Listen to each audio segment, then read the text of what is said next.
What's going on, guys? Texas Dirt Farmer here.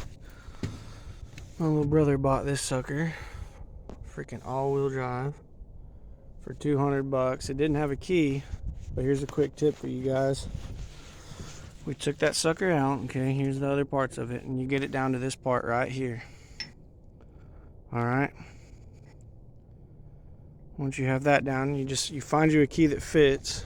This is my uncle had this key. And you see these little tumblers here. Oh.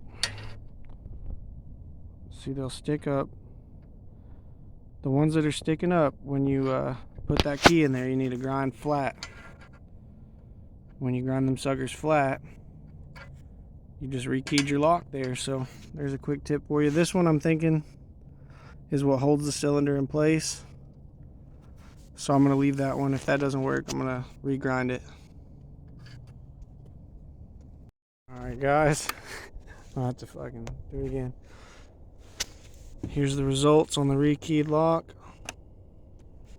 Boom, baby.